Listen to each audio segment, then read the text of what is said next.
Melee Guide. If you're interested in the Terraria Melee class, or just enjoy watching Terraria videos, then this video is perfect for you. This is a guide on how to beat Terraria using only the Melee class. I will be playing Corruption Master Mode on a small world. If this is your first playthrough, I would recommend Expert Mode on a medium-sized world. As soon as we spawn, we start deforestation of our local forest. I am setting up an area that we will use as our base. Whilst trying to make our first melee weapon, we are taken out by slimes. We adventure left, then swiftly die to the corruption enemies. Then right, in which we find an ice biome. We are lucky and find the flurry boots in our first chest. We then mine some ore that we found around, before dying again. Now nighttime, it is too dangerous to continue exploring the surface, so we start digging our elevator. This is just a hole that leads to hell and is useful in finding loot. It is like Terraria's version of strip mining in Minecraft. Whilst digging, we find a minecart, then quickly die to slimes. We then die another 5 times before giving up exploring the minecart. It is daytime now, so we can make our first upgrades. We smelt our ores into bars. I would recommend making a silver/tungsten sword over gold, as there is little difference in the damage, and you should use your gold on armor or the first boss summon instead. I make a silver sword, and the damage is much better than our copper short sword. Since it is October, pumpkins naturally spawn around the world, so we can make pumpkin armor. If you are not playing in October, you can create gold/platinum armor. We collect 15 emeralds, which is enough to make a grappling hook, and we also find our first life crystal, which permanently increases our max life. Using our map, we are quickly able to find more life crystals. We begin making a storage system, then go mining for obsidian with our golden pickaxe. You need a pickaxe either the same or better than gold to mine obsidian. We finally make our way to hell, which we will be spending a lot of time in later. Now feeling a bit stronger, we make our way towards the jungle. On our way, we find a sky island. It contains a lucky horseshoe, which is probably the worst drop for us. Here are all the items a sky island can have. You are mainly looking for the wings and Sarfiri. In the jungle, we find feral claws. Then the anklet of wind. We go to the corruption and blow up an orb.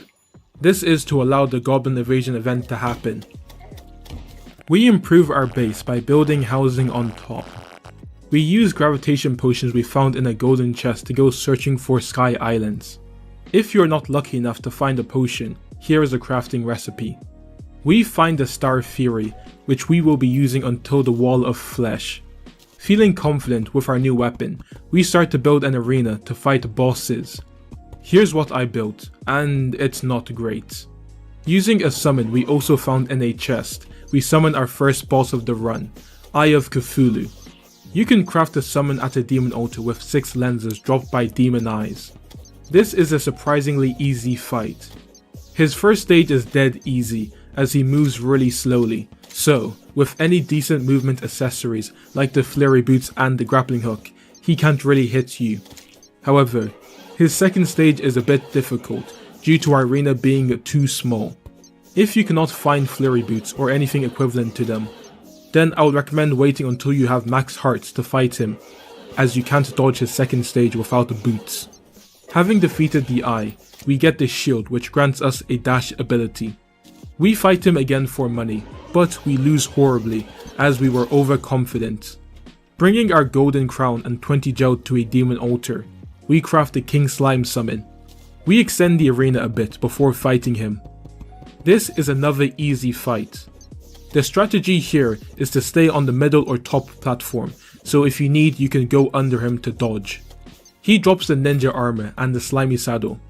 The ninja armor is our second armor set of the run so far. You have to fight him at least twice to get the full set. Going back to the corruption, we attempt to fight the big worm. My goal here is to get 6 shadow scales so we can craft the Nightbringer pickaxe. We have to try twice before we get the scales we need. After crafting the Nightbringer pickaxe, we go down to hell. We use an obsidian skin potion we found in a chest before jumping into lava to mine hellstone. Whilst we are down here, we make sure to also pick up a hell forge needed to smelt the bars. Aim to get around 250 hellstone ores. We craft the entire set, which grants us an extra 15 defense and more melee damage. We fight the worm again and destroy him this time. The strategy here is to build a short platform and use the slimy saddle to dodge most of his attacks. He drops the worm scarf, which is a really powerful accessory, as it gives you 17% damage reduction. We then adventure to the dungeon to prepare for the Skeletron fight. We build another arena, which is definitely too small again, and try to fight him, but fail miserably. With 9,000 health and nighttime almost over, we need some upgrades. Some bosses either despawn or become enraged in the daytime. We start to build a garden for potions. These are the main ones I will be using in this run. We then go to the jungle to find some more life crystals. With these upgrades, we try again, but still get absolutely destroyed. I craft a bed knowing that this will take many attempts. You can fight Skeletron once per day, and sleeping makes the day go past 5 times as fast. Luckily for us, a goblin army is approaching. We swiftly take out the goblins. They don't drop anything useful, but they allow for the goblin tinkerer to spawn in, who can give us massive upgrades we need. While searching for the goblin, we find a Bast statue, which increases your defense when you're close to it. However, we die to a cactus. Seeing it is nighttime again, we attempt Skeletron, and surprisingly, after a long fight, we defeat him. This fight lasted a whole 7 minutes. I won't say this fight is hard, but it's just so long, and a small mistake can cost the entire fight. A double jump and fast boots are definitely almost required for this fight. Take out his hands first to lower his defense. However, this pushes him into the second phase of shooting skulls. This is a fight of endurance rather than pure skill. He doesn't drop anything useful, but defeating him unlocks the dungeon. We are mainly looking for 2 things, the Muramasa and a Cobalt shield, which are found in locked golden chests. My advice for finding the keys is to kill everything. Dungeon slimes and wooden chests have a guaranteed key in them.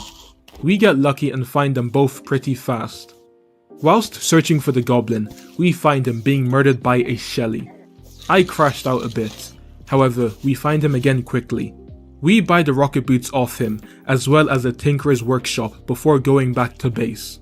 We can upgrade our boots to Spectre boots, then lightning boots, as well as our double jump using a balloon and lucky horseshoe.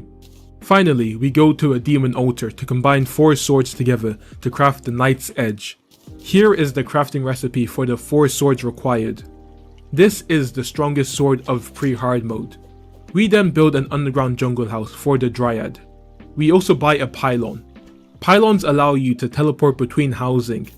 Since we are on a small world, this isn't too relevant. If you are interested, I can make a whole video on pylons, how they work, and how to make your NPCs happy. Moving on, we fight the Queen Bee. We failed the first time, but that was because we weren't locked in. After some reforging from the Goblin Tinkerer, we fight the bee again and defeat her. The bee drops nothing useful for us, but she is a decent source of money to use for reforging. We find the final life crystal needed to max our health. We upgrade our Cobalt shield using an obsidian skull. The Cobalt shield gives us knockback immunity, which is essential in the final fight. We then adventure to Hell to create the famous Hell Bridge. We buff up and attempt the fight. We throw the guide voodoo doll dropped by a special demon into lava. Even though we lose the fight, this seems doable, as we made many mistakes, so this was a skill diff. We add some campfires and Bast statues to our bridge before trying again. This time, we don't have a guide voodoo doll, so we have to sacrifice him the old-fashioned way. This time, the fight was really close, so I know with one more attempt that the wall should fall. With one more sacrifice, we begin the final fight of the video. I will leave the entire fight here sped up. I did use some bee grenades here, but they didn't do that much. I am already working on part 2, hard mode melee guide, along with other guides. If this interests you, please subscribe and leave a like on the video. Look out and take care.